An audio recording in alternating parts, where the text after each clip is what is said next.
Bwana Yesu asifiwe.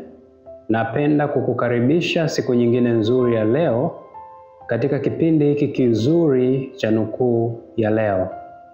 Kabla hatujakwenda kujifunza nukuu ya leo, nipende kukualika tuweze kuomba.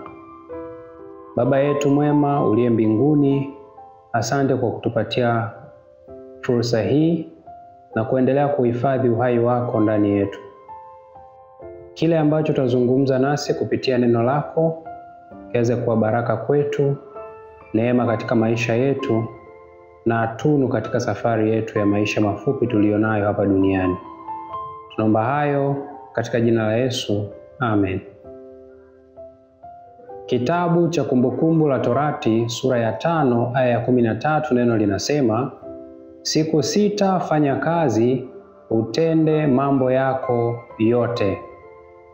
Kwa mujibu wa kalenda ya Mungu ya wiki yenye siku 7, siku 6 ni za kufanya kazi na kutenda mambo yetu yote.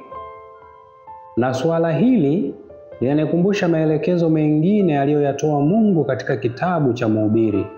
Alisema, lolote mkono wako utakalolipata kulifanya, ulifanye kwa nguvu zako, kwa kuwa hakuna kazi wala shauri wala maarifa wala hekima huko kuzimu uendako wewe. Mhubiri sura ya 9 aya ya 10. Hapa Biblia inasema kila kitu ambacho tumepata fursa ya kukifanya, tunapaswa kukifanya katika ubora wetu wa hali ya juu. Na sababu inatolewa kwamba hakuna nafasi nyingine ya kazi mauti yajapo.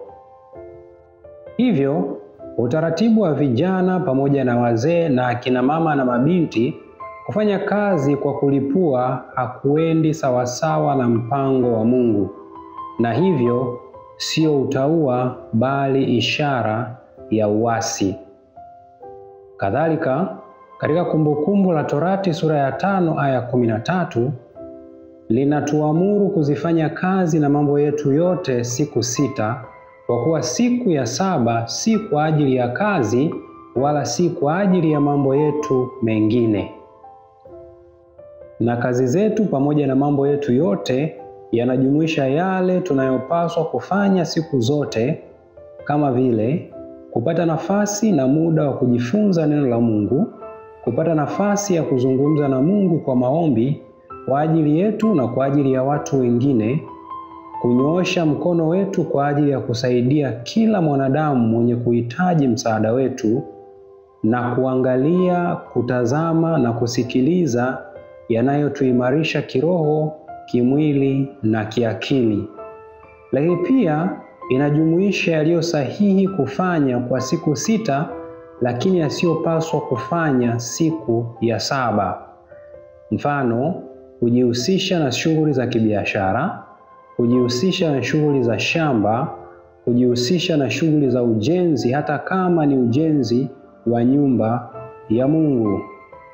Tumejifunza yote haya kusema Mungu yuko kinyume sana na uvivu, kutojishughulisha na kufanya kazi kwa mikono milegevu.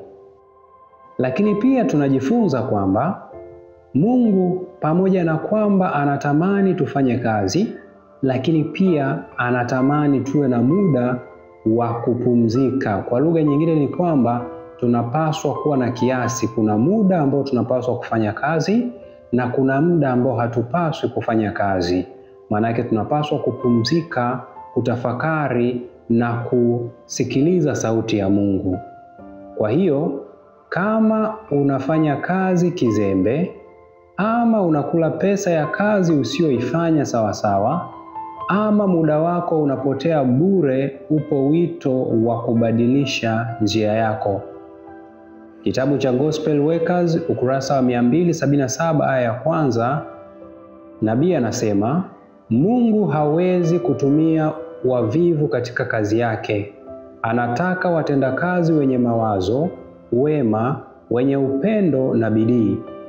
Kujitahidi sana kutawafaidia wahubiri wetu. Uvivu ni uthibitisho wa upotovu. Kila uwezo wa akili, Kila mfupa katika mwili, kila msuli wa viungo vinaonyesha kwamba Mungu alitengeneza viungo vyetu ili kushughulishwa, sio kubaki bila kufanya kazi.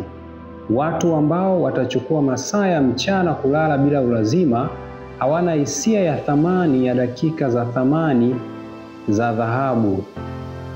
Lakini pia nabii anasema katika kitabu cha Confrontation ukurasa wa 11 aya 3, kama furaha ya mwanadamu ingejumuisha kutofanya chochote, Muumbaji asingempatia Adamu kazi yake ya kufanya. Ukawe na tafakari njema na Mungu akubariki. Tuombe. Baba yetu uliye mbinguni, tunashukuru kwa kutupatia yote yanayotupasa ili kuweza kufurahia na kuishi kwa amani katika maisha haya, ikiwepo kazi kama suala la kwanza la kutupatia amani na furaha. Tunakusihi na kukuomba ukatusaidie sio tu kufanya kazi, lakini ukafanye kazi kwa kiasi na kwa utaratibu ambao wewe umetamani tuweze kuufuata. Tunaomba hayo katika jina la Yesu. Amen.